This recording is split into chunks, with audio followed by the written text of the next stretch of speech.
प्यारे विद्यार्थियों नमस्कार। आज की ऑनलाइन क्लास में आप सभी का हार्दिक अभिनंदन है। आज हम पढ़ने जा रहे हैं व्याकरण का एक नया टॉपिक काल। काल का मतलब होता है समय। समय का बोध करवाता है ना, उसको काल कहते हैं। तो काल को इन शब्दों में हम परिभाषित कर सकते हैं। काल का अर्थ है समय।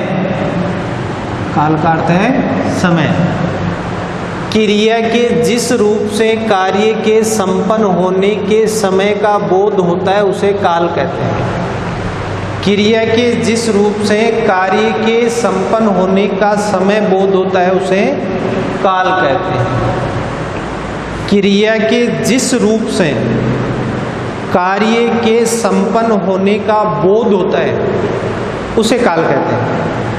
जैसे जाता क्रिया का रूप वर्तमान का द्योतक है, गया भूतकाल का द्योतक है और जाऊंगा ये भविष्य काल का द्योतक है। तो क्रिया का जो रूप कार्य के संपन्न होने के समय का बोध करवाता है उसे काल कहते हैं। काल तीन प्रकार के होते हैं: वर्तमान काल, भूतकाल, भविष्यत काल। वर्तमान काल कौन सा होता है? जो चल रहा है, जो चल रहा है ये वर्तमान।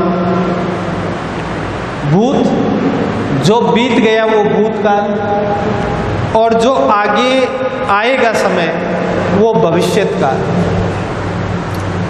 तो वर्तमान काल पहले हम देखें। वर्तमान काल क्रिया के जिस रूप से वर्तमान समय में क्रिया के संपन्न होने का बोध हो उसे वर्तमान काल कहते हैं। क्रिया के जिस रूप से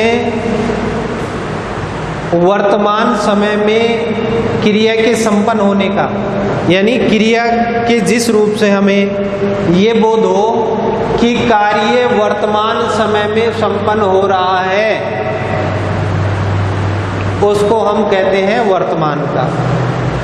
अब वर्तमान, जैसे मैं जाता हूँ, मैं जा रहा हूँ, मैं शायद जाऊँगा, ये वर्तमान काल है। वर्तमान काल के 5 भेद होते हैं: सामान्य वर्तमान काल, पूर्ण वर्तमान काल, अपूर्ण वर्तमान काल, संदिग्ध वर्तमान काल और संभाव्य वर्तमान काल। सबसे पहले हम देखें सामान्य वर्तमान काल। सिंपल प्रेजेंट टेंस होता है ना, वही सामान्य वर्तमान काल। क्रिया के जिस रूप से कार्य सामान्य रूप से वर्तमान काल में होना पाया जाए उसे सामान्य वर्तमान काल कहते हैं। जैसे मोहन खेलता है, इसकी पहचान होती है सामान्य वर्तमान काल की।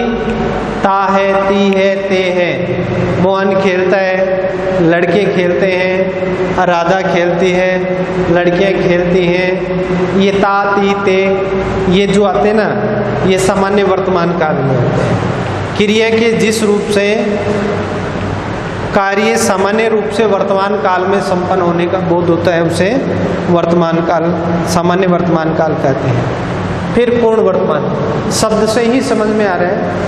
पूर्ण वर्तमान क्रिया के जिस रूप से कार्य के करने या होने की पूर्णता का बोध हो उसे पूर्ण वर्तमान काल कहते हैं। कार्य क्रिया के जिस रूप से कार्य के करने या होने की पूर्णता का वर्तमान समय में, या ये और कर सकते हैं, वर्तमान समय में बोध हो। क्रिया के जिस रूप से कार्य के करने या होने की पूर्णता का वर्तमान समय में बोध हो उसे पूर्ण वर्तमान काल कहते हैं।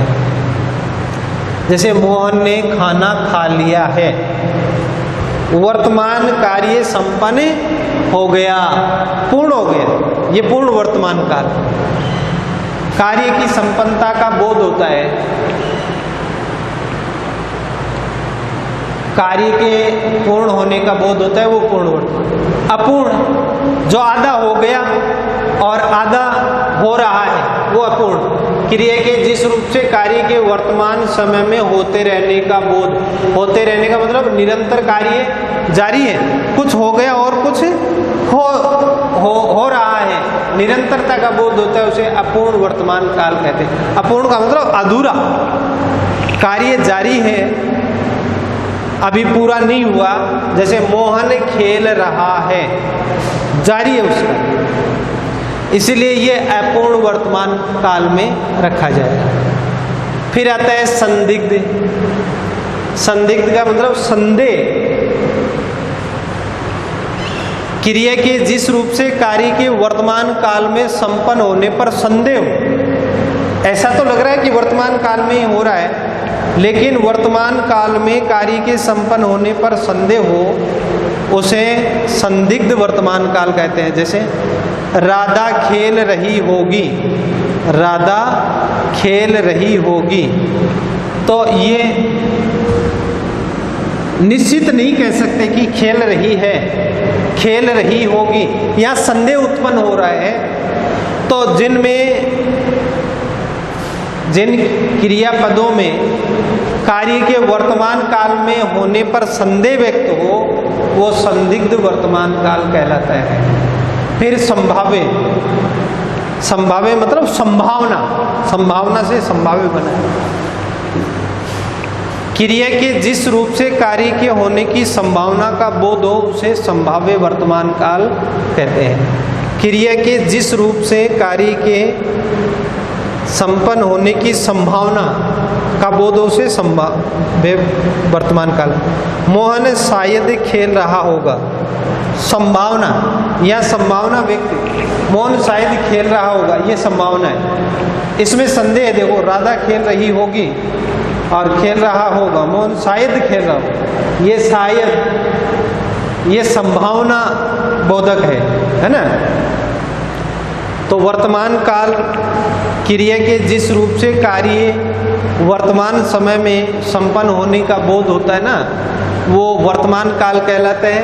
वर्तमान काल के 5 भेद होते हैं: सामान्य वर्तमान काल, पूर्ण वर्तमान काल, अपूर्ण वर्तमान काल, संदिग्ध वर्तमान काल और संभाव्य वर्तमान काल। तो आज का वीडियो इतना ही। अगली क्लास में हम अगले काल के बारे में पढ़ेंगे। धन्यवाद। जय हिंद, जय भारत।